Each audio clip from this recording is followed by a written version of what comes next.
Cette loi, elle n'entrave en rien la capacité des journalistes, de la presse, des médias. Et j'ai voté cet article 24.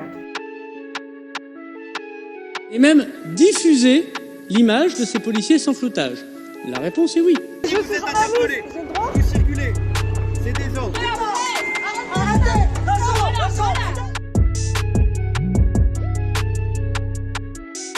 Alors, la défenseur des droits note des risques considérables pour la liberté d'informer et le droit à la vie privée. Le Haut Commissariat aux droits de l'homme de l'ONU a fait part de ses sérieuses préoccupations au sujet du texte de loi. Est-ce que cela ne nous a pas fait réfléchir à la portée sensible du texte ? Moi, je n'ai pas trouvé dans ce texte des problèmes qui puissent relever de ce que vous dites. Aujourd'hui, nous sommes face à des terroristes qui ont tous les moyens à leur disposition pour pouvoir arriver à leur fin. Et quoi de plus normal pour un gouvernement responsable, et nous, parlementaires responsables, de les soutenir dans ce domaine-là, que de faire en sorte que nous puissions disposer de ces outils pour combattre le terrorisme aujourd'hui. Avez-vous déjà été contre l'avis du gouvernement ? Si oui, pour quel sujet ? Et sinon, pourquoi ? Vous savez, M. Besatti, oui. J'ai été élu député dans le cadre d'un programme porté par notre président. Et le président s'est engagé à réformer ce pays. C'est ce qui se fait au quotidien. Lorsque j'ai fait campagne pour être élu député, j'ai porté aussi ces objectifs-là, ce programme-là du président. Pourquoi est-ce que j'irais contre ce qui est mis en œuvre ?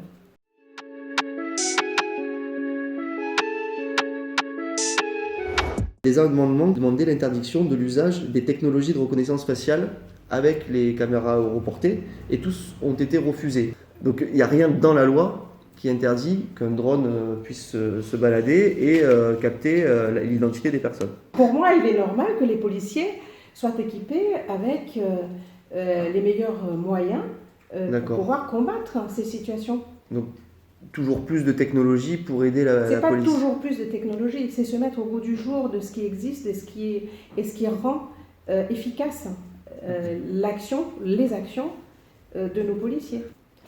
Il ne vous a pas échappé que nous sommes dans une période actuellement, au-delà de la crise sanitaire, où nous devons faire face aussi à une crise sécuritaire. Vous le savez. Oui.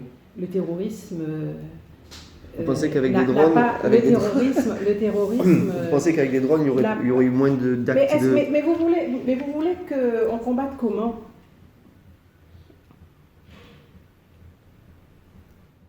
Est-ce que vous pensez qu'il est normal d'autoriser des drones à surveiller des manifestations, oui. Des manifestants, et également de filmer leur visage et de pouvoir les reconnaître? Je pense que c'est normal de pouvoir filmer les manifestations et de pouvoir les reconnaître. Nous savons très bien, et vous le savez aussi bien que moi, que les manifestations sont très souvent infiltrées. Je ne parle pas de manifestations à Arles, je parle de manifestations ailleurs. Vous savez très bien que les manifestants peuvent être infiltrés par des gens malveillants. Et je trouve tout à fait normal que dans l'objectif d'assurer la sécurité de nos concitoyens, que tout soit mis en œuvre pour pouvoir détecter les personnes malveillantes. Par exemple, au Sainte-Marie-de-la-Mer, pour la première fois, des drones ont été utilisés pour surveiller la plage. Voilà, c'est ce genre de choses aussi vers lesquelles les pratiques de la police se tournent. Écoutez, moi je ne suis pas choquée par le fait qu'on contrôle que les règles soient respectées dans ce cadre précis où nous sommes engagés contre un virus qui tue.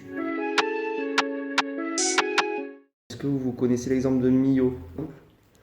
Une cinquantaine de manifestants ont reçu des amendes sans être avertis ni contrôlés par un agent de police. C'était une première en France. C'est des agents de renseignement, des renseignements généraux, qui ont identifié les personnes grâce aux caméras de vidéosurveillance. Est-ce que ce sont vers ces pratiques-là que la police s'oriente ? Alors, moi je vais vous prendre un contre-exemple. Lorsque quelqu'un se fait attaquer dans la rue, se fait, je ne sais pas, violenter, et que finalement la personne se retrouve blessée, seule, la première question qu'elle se pose, c'est quoi ? Mais est-ce que vous n'avez pas de caméra qui aurait pu filmer le malfaiteur ? Est-ce que des citoyens les journalistes sont également des citoyens, mais chacun comprend ce que je veux dire, mais pour les gens qui nous regardent, pourront filmer une opération de police et même diffuser l'image de ces policiers sans floutage? La réponse est oui. Bonjour. Ouais. 2 minutes. Si dans 30 secondes vous n'êtes pas Mais parti, je vous suis êtes journaliste, interpellé. j'ai le droit. Vous circulez. C'est des ordres. Si vous circulez pas dans les 30 secondes, vous êtes Mais interpellé. pourquoi? Attendez, je comprends pas. Les journalistes qui ont une carte officielle, je vous demande de la présenter et de partir. Maintenant, on a pour ordre d'interpeller. Si vous êtes dedans, on vous interpelle également.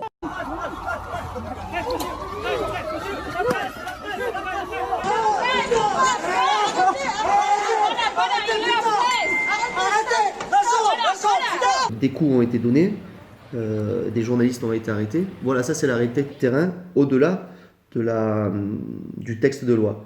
Écoutez, moi, avant toute chose, pour moi, la liberté de la presse est primordiale. Et là-dessus, il n'y a pas à discuter.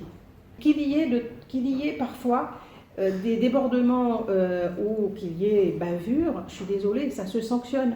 C'est pas, je veux dire, la C'est loi quand même elle va difficile être respectée. de faire sanctionner un policier ou un CRS qui a mis une main devant une caméra ou a tapé une caméra. Non, écoutez, Il y a eu quand même, la semaine dernière, il y avait quand même des interpellations de journalistes qui faisaient leur travail et qui avaient leur carte de presse et qui filmaient essentiellement des agents du maintien de l'ordre.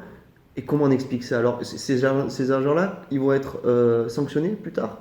J'ai pas l'impression. Écoutez, moi, je ne peux pas préjuger de ce qui va se passer par Et là, la on vous suite explique dans le ce qui cadre se passe sur le terrain, ce qui se passe sur le terrain comme celui-ci. Oui. Mais cette loi, elle n'entrave en rien la capacité des journalistes, de la presse, des médias à faire leur travail. En aucun cas. Ce que nous ne voulons pas, c'est que les images, les photos des forces de l'ordre soient utilisées dans le cadre de réseaux sociaux ou d'échanges de photos, etc., pour mettre en danger la vie de ces personnes. Mais ça, le code pénal déjà y répond avec des possibilités de poursuivre. Sauf que nous avons des situations, il ne vous a pas échappé, qu'il y a eu des morts quand même. Oui, qu'il y a eu des policiers qui ont été assassinés. Je veux dire, c'est pas, on n'a pas inventé. On est au courant, mais En en quoi cette loi... Ce que nous ne voulons pas, c'est que les images de ces policiers traversent les réseaux sociaux en donnant non seulement leurs photos, mais en donnant leur adresse, et même en donnant les numéros de leur téléphone. Et il n'y avait aucune disposition légale qui permettait de contrevenir à ça? Ce qui est certain, c'est que cet article-là grave dans le marbre le fait qu'il ne sera plus possible d'agir ainsi. Et j'ai voté cet article 24. Est-ce que vous avez déjà été en manifestation? Bonne question. Non. De mémoire, non.